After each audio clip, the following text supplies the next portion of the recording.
It was the middle of June 2023.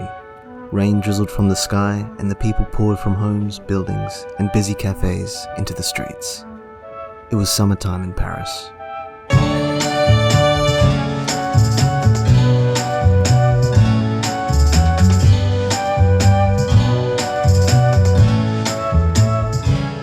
Undeterred, Stephanie and I ventured out from the wondrous 19th century architecture, historical monuments, and the bustling energy of city folk. It wasn't hard to find what made Paris so magical, and we were very much under its spell.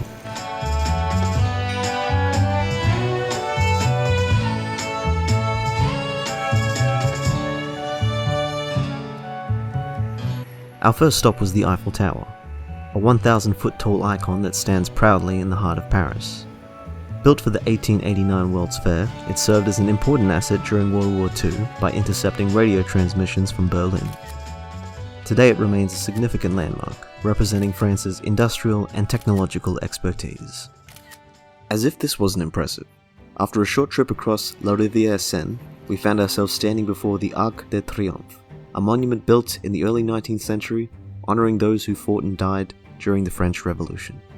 In contrast to some cities that commemorate military figures and their artillery, French monuments are more collective in their symbolism. They commemorate the city's many triumphs, both military and cultural, serving as a reminder of its important role in the world. Over at Paris's Musée d'Orsay, we marveled at some of the most famous works of art of the 19th century. Master of French Impressionism, Pierre-Auguste Renoir, along with the vibrant brushstrokes of Claude Monet, the dramatic works of Eugène Delacroix. Vincent van Gogh's Starry Night over Rhône is a painting that Stephanie and I found particularly striking. The thick brushstrokes create a sense of saturation, with the light and darkness appearing to blend together. The result is a dazzling and utterly breathtaking depiction of the night sky. Stephanie and I wandered the streets of Paris, taking in the sights and smells. The air was filled with the sweet fragrance of flowers, which seemed to be everywhere we looked. They hung from the windows of tall buildings, spilled out of balconies, and even sprouted from the cracks in the pavement. It was peak flower season, and Stephanie could barely contain her excitement. The Musée du Louvre, a former palace from the 12th century that houses some of the most iconic works of art in the world. The Renaissance-era courtyard, Cour Napoleon, which underwent redesigns in the 16th, 19th, and 20th century, is remarkably well preserved to this day. We couldn't wait to see what treasures the museum had to offer. We quickly made our way through the crowds and into the glass pyramid. The place was even bigger than we'd imagined from the outside. More space for more people. Despite the massive crowds, we actually did get to see some truly remarkable pieces. The Winged Victory of Samothrace, a 9 feet tall marble statue thought to be of Nike, goddess of victory. Liberty Leading the People by Eugène Delacroix, a gigantic and powerful depiction of the Revolution of 1830. Here we see, The Wrath of Medusa by Theodore Géricault, a chaotic scene from the French frigate Medusa painted in 1890. What? There's more coming in?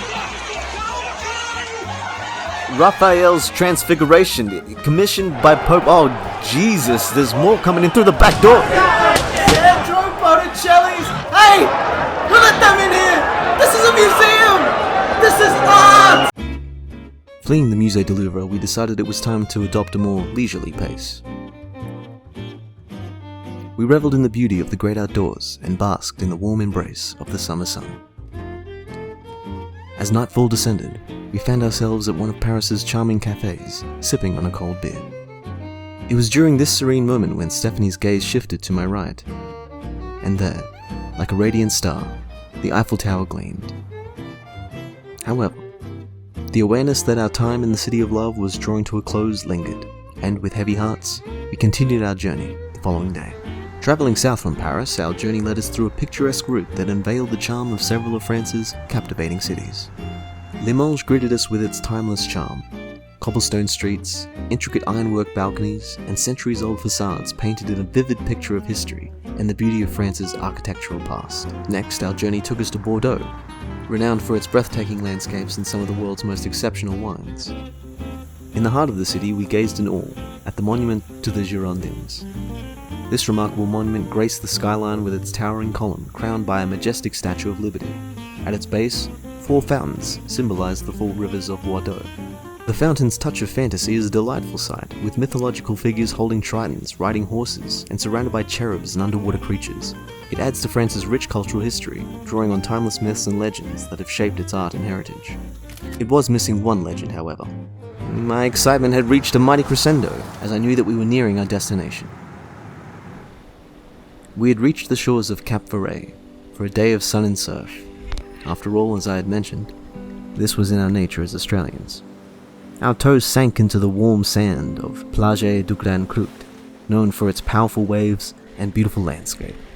Stephanie had warned me that the surf might be too powerful to swim in.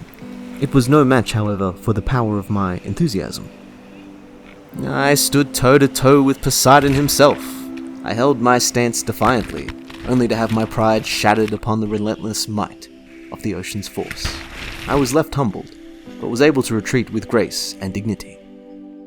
At the Cap Ferret point, we encountered a more peaceful ambience. In that instant, the weariness of our journey had dissolved, and was carried away in the embrace of the sea.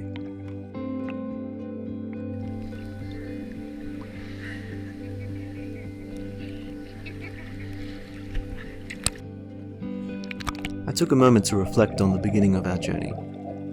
What we're doing is unconventional, and it is crazy. But I guess we had to be a little crazy. As a result, it led us to the most authentic and fulfilling happiness we both had ever known. And there's more out there. All our lives. And we'd only now just begun.